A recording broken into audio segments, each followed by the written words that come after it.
I love you. I love the viewers of this channel. I love that people leave comments confirming again and again that they are deeply, profoundly, and authentically interested in waking up from the dream of separation. It inspires me every time I read one. I try to answer them all. I can't answer them all, but it's just amazing to me how many people out there are willing to go through what it takes to go through this process, are willing to dig in, are willing to feel the discomfort, are willing to look in the last place they would ever think to look, the willingness to inquire when you don't even know what the heck it is you're looking for, or you don't know how to inquire, but you're still trying. I love that. It's amazing. I love the support of the channel. The channel's growing. We're doing great. It allows me to put out more content, and the whole point of it is to just reach people who are going through this process, or who want to go through this process, or who have gone through this process. So I love it. I love that people buy my book and that they're reading it, and I love the feedback I get from it, that it works. People are waking up. That makes me endlessly happy. But, however, there's always a however, right? The however is this. I love that people watch the videos, and I know they work. I know they transmit. If they hit at the right time, it can be a powerful transmission. And I know the book works. But you have to take it off the mat. Take it off the screen. What that means is you can never overlook the fundamental truth that you have to traverse this by yourself. You have to go inside.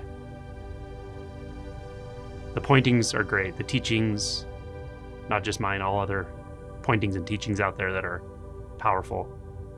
There's a lot of it. It's great. But when you sit in presence, when you put away distractions, when you practice natural meditation, you have to let it all go. All of it. The teachers, the books, the teachings, really even the practices, and just completely let yourself be taken by this presence.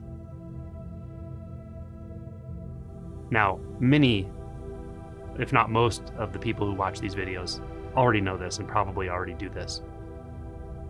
But there are always some people around who it's almost as if they're just waiting for the next thing to click in a video, or the next chapter, or the next book to read, or the next teacher to find on YouTube. And again, all that can be powerful, all that can be helpful. And that kind of volume can be quite relentless, and I think it really has an effect. That kind of volume of information, and beyond information, the pointing. But even with all that, you still have to break free of that attachment to someone else that's going to help you wake up. Something else that's going to help you wake up. Most importantly, the future in which you're going to wake up. You have to let go of it. And those are all actually interrelated in the way our minds function. It's such a beautiful process, and it's quite an austere process in some sense. You don't have any of the usual orientations that make you feel comfortable, that make you feel like you know where you are, where you're going, who you are, what's what. To let go of those orientations, which takes no time, happens right now, can be quite uncomfortable at first. But when you do it, something comes online. Something starts to sort of crystallize in an experience or seep up through the cracks. Something powerful. Something that is older than you. Something that's older than time. Something that's more vast than space. Something that's more intimate than any kind of love any human being has ever felt. That's right here. Yeah, it's your true nature. And it's your birthright. So never overlook that. No matter how good of resources you find, or how good of a teacher you find, or how good of a partner you find, or anything that seems external to you can be helpful, but can be a distraction, can be an attachment. So this is just an experiment. What happens when I let go of the attachments to everything? And then a fundamental attachment to who and what you think you are. So this can go very deep very quickly. This can be a very steep path.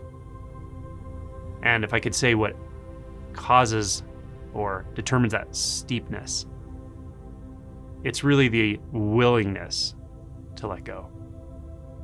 Some of that is something you can do. You can certainly acknowledge or aspire to it. And some of it is just based on conditions. You might really think you want to let go, but at some level you don't, and you may not even be aware of that. But you can make the intention, and you can put yourself in the space of letting go by letting go of your phone, letting go of other distractions, sitting still, closing your eyes, meditating, or keeping your eyes open and sitting in presence without engaging anything, any thought, any narrative, any intention, any conclusion. Disengage. Disengage the mind and see what replaces it. And whether or not you do that, whether or not you practice, whether or not you balance it, as I describe in the book, 95% practice, 5% information. Doesn't matter. I still love you. Whether you wake up or not, doesn't matter. I still love you. But my love doesn't matter. What matters is your own willingness to go where your heart ultimately is pointing you. And everyone watching this knows how to go there. Be patient, but be open and be willing. And at some point, you'll find yourself standing at the edge of that cliff. I can't do any more than walk you to the edge of the cliff, but many people watching this already know, have already gone over that edge. But when you're there,